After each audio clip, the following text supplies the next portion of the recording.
What's up, guys? Thank you so much for coming back and checking out the channel. I thought I'd do something different while I wait for new interviews to come through in between, and just react and comment on some of the things that are going on in the news, and some of it's weird, some of it's strange, and see if you like it. So we'll try that out. And I'm just going to get right into it. And I will split the screen here. That way we can kind of see what we're talking about. But first, one of the things that people have been, I guess archaeologists have been talking about is this appearance of Zahi Hawass on Joe Rogan. And, here it is. He said a lot of contradictory stuff. I mean... A scientist. I am the scientific director. I am not a scientist. I am a scientist. I am not a scientist. I am a scientist, not a scientist. I am the scientific director. So you could tell that Joe was kind of annoyed on this. But for people who don't know, Dr. Zahi Hawass, I think he was the former head of antiquities for Egypt. But yeah, he said a lot of contradictory stuff on here. He initially stated that he wasn't a scientist, but later in the conversation declared that he was a scientist.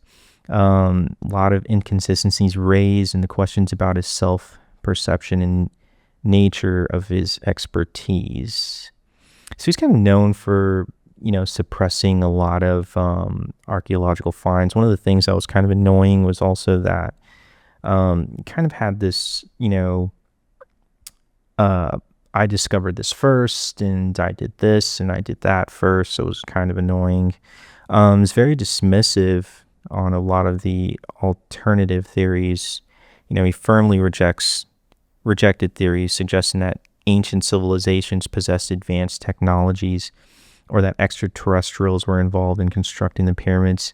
He also emphasized that such ideas are unfounded and detract from the achievement of ancient Egyptians. He dismissed Göbekli Tepe, and even a dumbass like me knows that, just from Ancient Aliens, that it predates the pyramids. So there was a kind of advanced civilization that predated the Egyptians. He was quick to dismiss that. I kind of think that, his expertise only lies in Egypt, and that's why he didn't want to entertain that. But it's kind of weird, like he acted like he didn't know. So I thought that was weird. Like I said, even a dumbass like me knows that, just from watching Ancient Aliens. His emphasis on personal discoveries. So again, he highlights his own discoveries and contributions, to Egyptology, sometimes implying that his findings were definitive and that other interpretations were incorrect. This approach led to perceptions of him being dismissive of other scholars' work. And he also kind of kept, referencing his book. Really, there's really nothing to back his claims. There was no pictures. We had to refer to his book. I'm interested if anyone has purchased the book or has the book and can go through it and post some of the things that he was claiming on the podcast. Yeah, here's this. Pretty much discovered everything in Egypt. He's the only Egyptologist with an open mind. That was pretty funny. All the answers are in his book, and most archaeology books on the pyramids are wrong unless written by him and Mark Lindner. This is in his words. I thought it was funny. So getting back to it here, what else was on there? The discussions of ancient Egyptians and magic. So he recounted stories from ancient texts, such as the Westgar Papyrus, which includes tales of magic and wonder, While these narratives are part of Egypt's rich mythology, some listeners found the inclusion of such stories in a scientific discussion to be unconventional. This is kind of weird because Rogan asked him if he believes in magic, and he does, but he can't explain it. He's like, it's just magic. It's magic. But he doesn't entertain the alternative theories. Like, I don't get that, right? I mean, you can't explain magic scientifically, but he believes in it. I thought that was weird. His claims about the pyramid construction techniques. So he asserted that the pyramids were built by skilled Egyptian laborers using simple tools and methods such as copper chisels and wooden sledges. He dismissed the need for advanced technology theories, stating that the ancient Egyptians' ingenuity was sufficient for these monumental constructions. That was kind of weird. Yeah, I mean, he was, that the pyramids were built by these skilled Egyptians and that they didn't use tools. They used tools, but they used their mind, the Egyptian mind. Let's see if we can find those tools. Oh my God. Egyptian tools. Yeah, so I don't know if we're going to find anything on this, but yeah, the tools were like small. He talked about how the Egyptians used their mind, and okay, here we go. So like, I guess some of these, which instruments workmen specialize in penning inventions. I don't know. They were like small tools, and they were ridiculous. But the thought that you could go up to a stone, this is what he was saying, and a stone has a weak point, just like humans do, and that a man can pick the weak point and then hit it once, and it would split the stone. They would have to be doing it a million times, right? And then moving it with sleds was kind of weird. One of the alternative theories recently, this was also were these columns that were discovered under the pyramids that was brought up with this technology. He dismissed it right away, right? These Italian archaeologists using thermographic,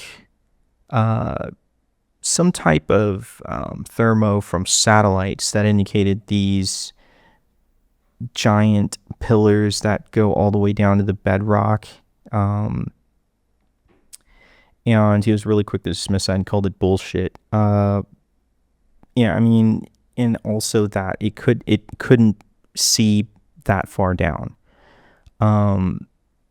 And he went back and forth with Rogan on this about how the technology couldn't see that far, but it could see 50 feet. And the argument was that, okay, well, if it could see 50 feet, why can't it see 20 feet below the base, right? And this is, I believe that this, that it was a power plant. That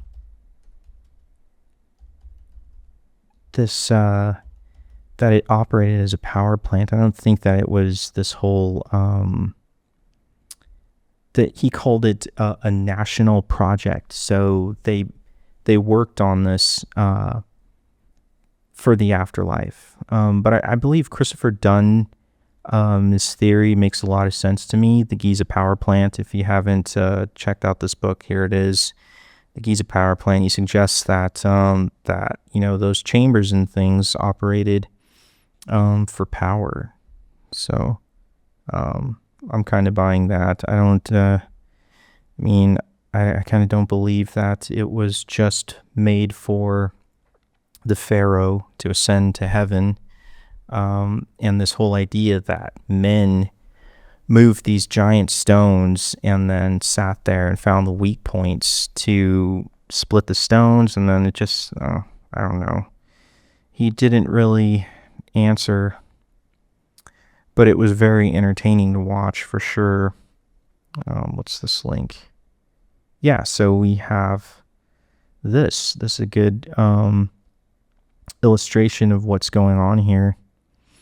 And I've seen videos about how these coils are supposed to help power travel up to the pyramid. I don't know. What do you guys think? Do you think that they built this for the pharaohs or the kings to ascend to heaven? Or is this actually some type of working power plant? I don't know. The interview is funny though. It's very entertaining to watch. It was kind of weird because I thought that, the moment that I saw that pop up, I was like, oh my God. If you grew up watching Zahi Hawass documentaries and Egypt documentaries, that you should have known that it was going to be a train wreck. The next one that I recently saw that was really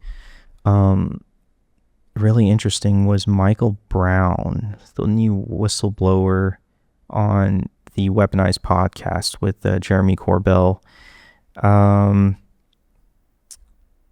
Yeah, so let's, Michael Brown is his name. And I don't know. I follow this guy. He posts a lot of stuff for people who are into UAP and UFO news. UAP Juan, shout out to UAP Juan. But so Michael Brown disclosed the existence of a covert initiative termed Immaculate Constellation.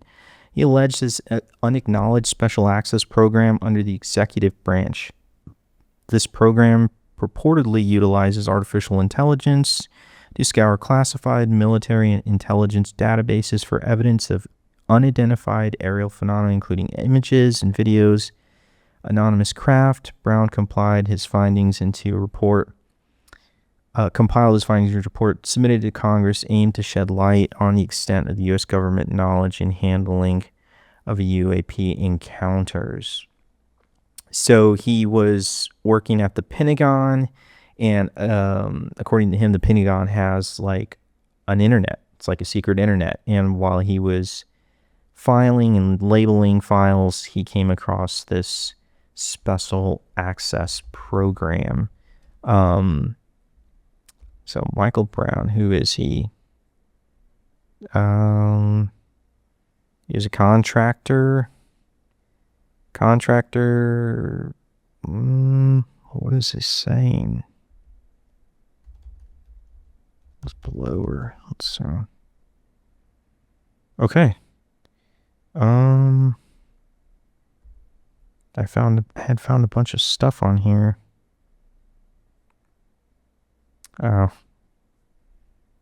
He was working at the Pentagon as a contractor, I think. But I can't find anything on this right now. Anyway, so he's the author of the Immaculate Constellation that was submitted into Congress, which is a lot of interesting stuff. Here's the document. The link is also in there. The interesting stuff is down here. Some of the descriptions of these crafts. Gives description, size, speed. So he was on the secret internet, and he was able to see all these videos. He describes them here, satellite videos and things like that. So yeah, exposure of suppressed visual evidence. So during his tenure, Brown claimed to have accessed classified servers containing visual documentation of UAPs. He described various shapes and configurations of these objects, noting that some appeared to exhibit awareness of being observed by satellite imagery. Brown emphasized that such evidence is systematically withheld from public scrutiny, contributing to a culture of secrecy and obfuscation. Obfuscation. I don't know that word, but so yeah, like he saw that this document was on the server there, and he got to read it. So after Lou Elizondo came out and the ATIP stuff came out, another program was put into place called Immaculate Constellation. So the program was to document, I guess, information on UAPs. So the program continued in secrecy. So if you haven't seen this is a 3-hour interview on the Weaponized podcast, and he goes into a lot of this stuff. He expressed this sense of urgency. Brown urged other individuals with knowledge of UAP programs to come forward. He highlighted the personal and professional risk he faced in revealing this information, but maintained the pursuit of truth and accountability necessitates such disclosure. So, yeah, he wasn't really into any of this stuff, any UFO stuff. He was just concerned about the secrecy, and that's why he came out. More concerned about the lies and some of the things that he saw that I guess the government was withholding from Congress and keeping secret. He said some very interesting things. You should definitely go and check it out. About what these things could be. One of the reasons for the secrecy, he didn't actually see anything in person, just this documents with the descriptions, and came to the realization that they are lying to Congress. The secret program, Immaculate Constellation. The document's up here, and there's also the original document. Definitely go and check that out. What do you think? I don't know. I believe him. He seems pretty sincere, and yeah, I don't know, but I believe the guy. He's not saying anything that sounds like he's trying to sell anything. So the next one was this interview I thought was really interesting. Let's see. This was a former border patrol agent on News Nation with Ross Coulthart. Was the same guy who interviewed David Grush when he came out, but this border patrol agent that he had on there, Bob Thompson, he revealed numerous border patrol agents have reported sightings of unidentified aerial phenomenon, including orbs, triangle-shaped craft, particularly in the American Southwest. These accounts suggest that such sightings are more common among border personnel than previously acknowledged. So yeah, I thought that was interesting. So as a border patrol agent, they're looking into the desert to try to catch bad guys, and also, cartel members. People are trying to come across the border. They're also seeing these strange things in the sky. One of the things that was weird is that it's close to a military base where this guy was, and they kind of dismissed a lot of these things flying in the sky because they thought that they were a part of the Air Force. Triangles, things that don't make any sound. It talks about, they're looking at this stuff with infrared, and it doesn't have any heat signature. That's pretty interesting. Things are cold. No heat flying. One of the things that he's talks about in this interview is that they mention portals in the sky. Among one of the extraordinary claims, Thompson mentioned receiving reports from fellow agents describing portals opening up in the sky. These accounts detail sudden appearance of luminous openings through which unidentified objects would emerge or disappear, indicating phenomena that challenge conventional understanding. So this is something that you would hear, like, I know that in Skinwalker Ranch, there's a story about that where like a portal opens up in the sky and that you could see a sky behind in there, and then it's dark and then something coming through. So at nighttime, they saw a portal open up and they could see clear daylight on the other side and something coming through. And I found that so fascinating because that has been my obsession. I mean, it's like one of the things like you would think that they are traveling through, is like these wormholes, right? But supposedly these reports, I mean, they're seeing them in the desert. He also talked about a release of a cigar video. So this guy, he comes on and former Border Patrol agent, and he talks about some of these videos, some of that he brought out, and he talks about some of the cases that, I mean, they've seen. One of the videos that he talks about here that I guess was one is this one right here. We will bring it up, and that's this one. They call this one the Rubber Duck UFO. It's over an hour long of footage and another hour of unreleased footage, so it just looks like a rubber duck. The weird thing about this video is that it is not, it appears to be going in a straight line, but it's actually not. He says that it's going in a circle, and the aircraft is going in a circle also, so it's mirroring its movements. It's pretty crazy. Here's another one. I think is the same. Well, I think this one is. Yeah. So and supposedly there's another one. But I don't know if there's a video. He talks about it. They called it the Bruja video. It looks like a witch flying on a broom. But he talked about like how a lot of these didn't get reported because there was no means of reporting videos like this, right? And that was the other things, like, why would you kind of dismiss this stuff? Because if you're on the border, you would be paying attention to things that are coming over. You know, I would think you would be trying to catch cartel members flying stuff over the border. So, but what he described as a lot of this stuff was, not reported because they didn't have a way of doing that. And then some of the stuff is just weird. It's just unusual.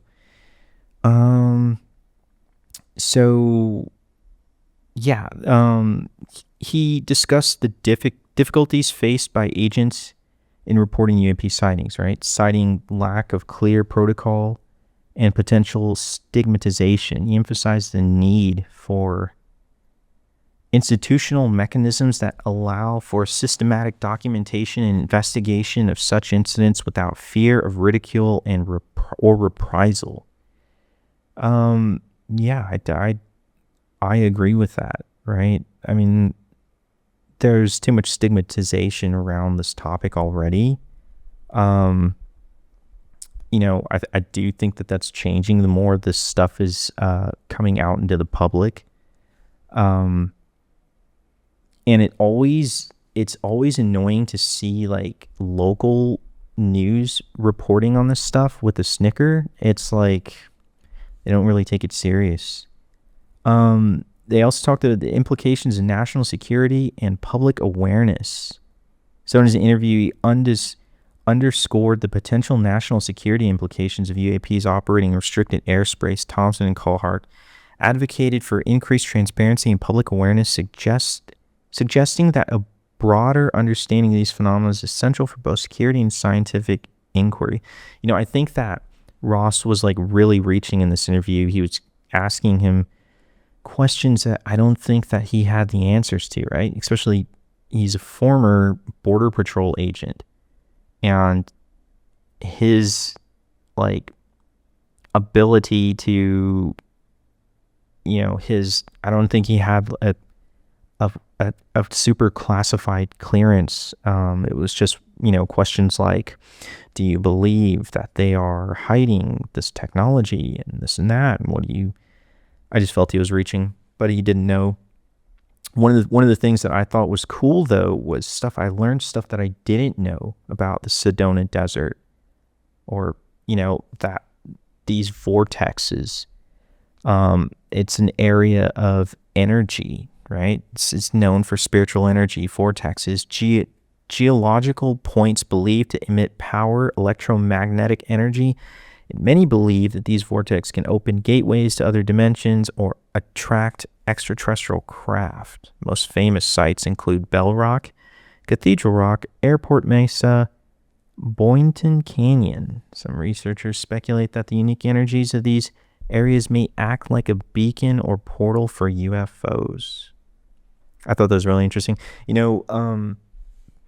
The one thing that I learned was that in Skinwalker Ranches, a lot of these sites, especially if you go to Colorado and you go to the national park, was it like in Denver or it's up in Boulder somewhere, and you have places like Devil's Den or the Devil's Nest, and these were called that and named that by the Indians for reasons, because stuff happened there, like a lot of times bad stuff. People would disappear, things would happen. The same thing with Skinwalker Ranch. So, I believe that these sites do have special powers. I don't know. What do you guys think? Also, frequent incredible UFO sightings. Sedona has a long history of reported UFO sightings, both by local and tourists. These often include orb-like maneuvering against the wind, triangle-shaped craft moving silently, sudden flashes of light, or disappearing objects in the night sky. There are even nightly UFO tours where guides use military-grade night vision goggles to spot unexplained aerial activity. I think that's really cool. The triangles is what really interests me. Silent triangles. It takes me back to like X-Files. Like I talked about this before in when I had Jon Stewart on. My curiosity with this only lasted so long. Once I got into like high school or middle school, this stuff was kind of, once I got out of middle school, stuff was kind of dying out, because you accept all this stuff, but then you come to the realization that, okay, I'm not getting any hard proof, right? Like, show me a craft, show me a body, like make it official. So I just kind of got to the point where I was like, okay, yeah, this stuff is real, and I believe it, but I don't think that, the government's ever going to come out and tell us. And then now I believe that a lot of this stuff is not in government. I believe a lot of it is in private industry, right? Like, that's how they keep it secret. The unusual electromagnetic readings. Scientific instruments have picked up anomalies in Sedona's magnetic field, especially near vortex sites. Some theories suggest that the electromagnetic field may affect spacecraft navigation or communication. The energy could be a byproduct of advanced technology or interdimensional travel. It's something about the anti-gravity. I don't know. That uses some type of or it affects the magnetic field. I don't know. I have no idea. But I know that the story that George Knapp talked about the cattle rancher, or the rancher on Skinwalker Ranch, where the cattle disappeared, and they found it. They found the cattle, and the metal was magnetized. So somehow they were moved using some type of anti-gravity or something, and it magnetized. I don't know. This was super interesting. Spiritual and extraterrestrial connection. Many spiritual practitioners and channelers in Sedona claim to have communicated with beings from other star systems like the Pleiades, Sirius. This belief fuels the idea that Sedona is a meeting ground for interstellar contact, the place of heightened conscious aligned with alien intelligence. Of course, there's a Native American lore. Indigenous tribes, especially the Hopi, passed down stories generation about sky people and portals in the Red Rock Formation. These ancient legends parallel modern UFO accounts and reinforce Sedona's mystical reputation.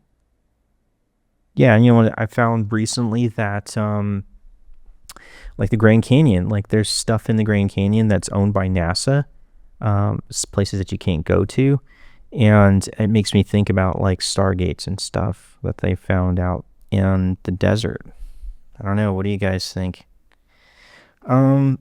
It was a pretty interesting interview. I think that a lot of the stuff that was about Sedona was super fascinating. Then we had this guy. We had this guy earlier. What was it? Earlier last month.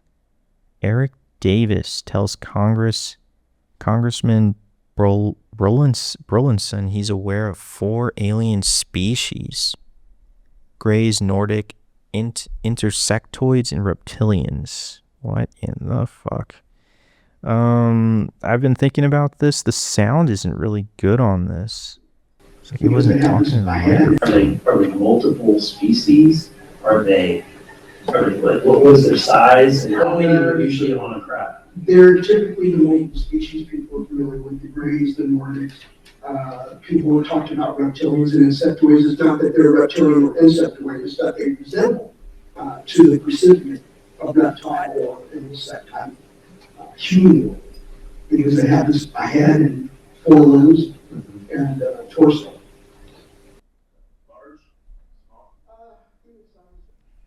So yeah, I've been thinking about that for a while now. It's kind of weird, creepy stuff. But who is Eric Davis? Eric Davis is a physicist renowned for his work in advanced propulsion systems and his involvement in U.S. government research into unidentified aerial phenomenon, UAP. He's contributed to studies of self-defense intelligence agencies and advanced aerospace threat identification, the ATIP, focusing on exotic technologies and other scientific analysis of UAPs. In a recent congressional briefing, Dr. Davis publicly stated that there are 4 distinct non-human intelligent species interacting with humanity. The disclosure has garnered significant attention and debate within the scientific and defense communities. So the very fact that he make that statement suggests a level of government awareness, potential engagement with these entities. You know, and look at this stuff. This is one of those I had been thinking about. You know, the Nordics. I mean, they look like us, right? But this insectoid and this reptilians are pretty terrifying. I mean, even the regular ones are pretty terrifying, right? These Greys. I really don't know what to think on that one. It is pretty crazy, right? We got this AI image. You know, I would really like to see a picture or some official documentation. Yeah, it's pretty terrifying. So the Greys are typically described as small beings with large heads, black eyes, often association with abduction narrative. The Nordics are tall human-like entities with fair features resembling Scandinavian individuals. And the reptilian beings with reptile-like characteristics often depict as humanoid lizards.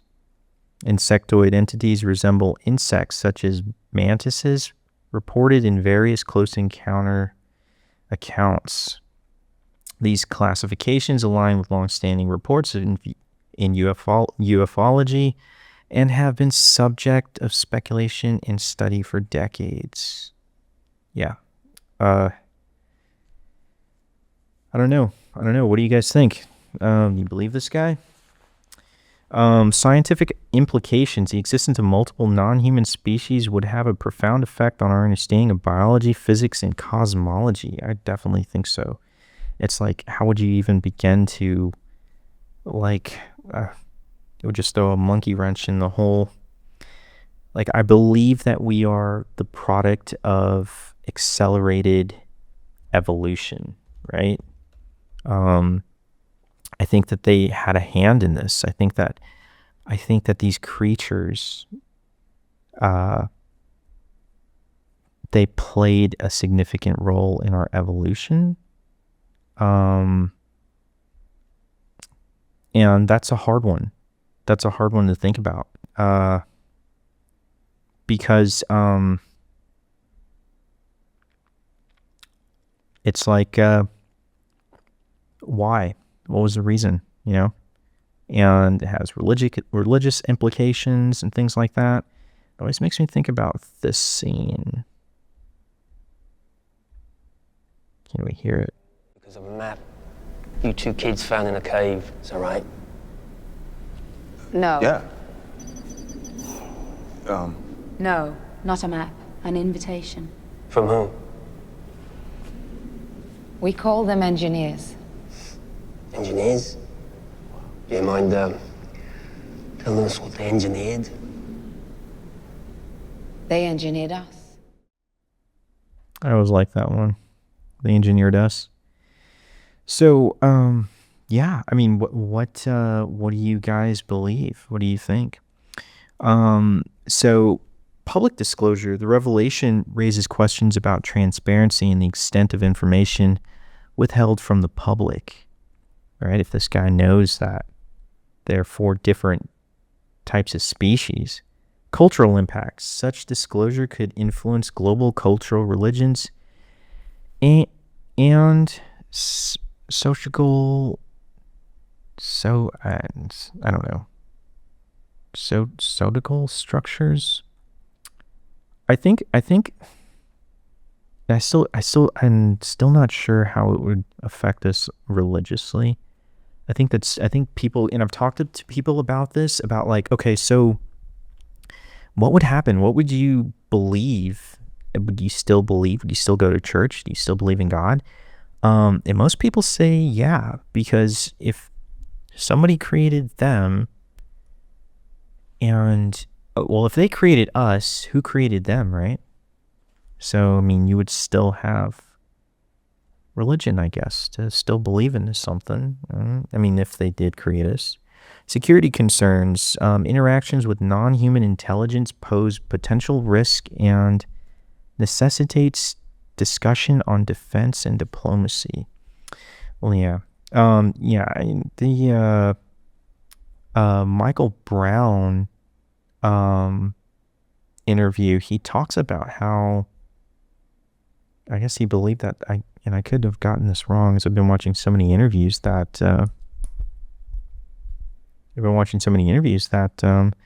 that they have an influence on us, supposedly, right? And that's kind of weird, right? That they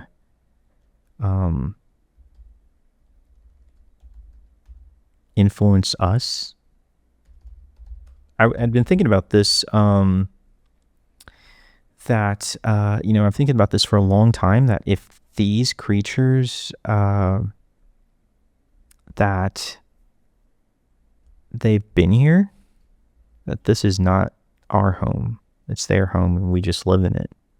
So that's one to think about, right? Are we living in their zoo? And I mean, when you think about a zoo, going to the zoo and like looking at the tigers and lions, like, we don't necessarily want to go down there with them and hang out with them, right? They're pretty dangerous. I don't know. What do you guys think? So here was another one that was kind of a pretty crazy story. Physicists at Large Hadron Collider turned lead into gold by accident. Medieval alchemists dreamed of transmuting lead into gold. Today we know that lead and gold are different elements, and no amount of chemistry can turn one into the other. But our modern knowledge tells us basic difference between an atom and lead and an atom of lead and an atom of gold. The lead atom contained exactly 3 more protons, So can we create gold atoms by simply pulling 3 protons out of lead atoms? As it turns out, we can, but it's not easy. See, I think, here's the other thing, and I didn't really go into this, but I know that we synthesized diamonds before, but the diamond that we synthesized was not worth, basically the creation was not worth the diamond. So in other words, it cost more to create the diamond than what it was worth. And I wonder if that's the same case here. But yeah, story's up there. I think that's an interesting story. I just, I'm skeptical on that one. There was one other thing I wanted to go through here. Okay, so I guess it was in early this month, in early May, this Bugosphere, and I guess it's Buga, Colombia. So I guess I really don't know the whole story, but they filmed this object floating in the sky, and I guess it crashed in like a power line or something, and they were able to retrieve it. And they've been studying this. I don't know if you guys have heard of it, but so they have actually taken it and they've been doing research on it. It has these inscriptions on it that they used AI to decode this, and it has some message about consciousness. But it has no seams. Here's an X-ray of it. It changed weight. It was light at one point, then it got heavier. No seams, no rivets, no bolts. And when they poured water on, that's the other thing, this was cold. They poured water on it and the water vaporized. Studies are still going on. This looks like a computer chip or a circuit board. Yeah, I thought that was cool, using AI to decode the inscription. The UFO sphere of Buga, Colombia up close. So I wonder if that was like a drone or something, or some type of advanced drone. People are asking if it's legit, but yeah, I think this is the footage. Stabilized video of UFO sphere of Buga that crashed in Buga, Colombia. Oh, it's on March the 2nd. I thought it was at the beginning of this month. Extensive research has been carried out on the alleged sphere by scientists as we speak. Yeah, and there's discoveries being made of this, and they're coming out with stuff, but supposedly the guy who's heading up this is questionable. I guess he's had some artifacts in the past that have been questionable, so people are still kind of wondering if this is a hoax. I don't know. What do you guys think? The inscriptions, they're kind of, so here we go. I had read that parallel lines with ancient old Turk writings between them on the Turkish, I don't know that. The similarity is quite interesting. Why fake with historical language instead of making one up? Oh, that's true. So it's kind of has connection to some older languages. Where are the seams? Here it goes. If this was built by humans, how would they go about manufacturing this? Yeah, no seams. Yeah, I've read somewhere that it had like 5 different types of metals. I don't know. What do you guys think? You guys think this is a hoax or something? Kind of want to believe. That, yeah, maybe. I think this is a different orb or a different one from London or from England. There was a couple had found a sphere like this, and this is the one from Colombia. I don't know what to think of it. Is it a hoax? Let me know in the comments. And yeah, let me know in the comments about some of the stuff we talked about here. What do you guys believe? I want to believe in all this stuff. I really do. But it's like with AI today and with videos, with video AI getting better and photos, I don't think anybody ever believed photos anyway. But yeah, I mean, a lot of this stuff I believe. And then I'm 50-50 on this stuff. So let me know what you guys think. Thank you for watching. Like, comment, subscribe, share. Let me know if you want more of these videos. There's a lot of weird stuff to talk about. And yeah, well, I hope you like it, guys. Stay tuned, and I will see you later.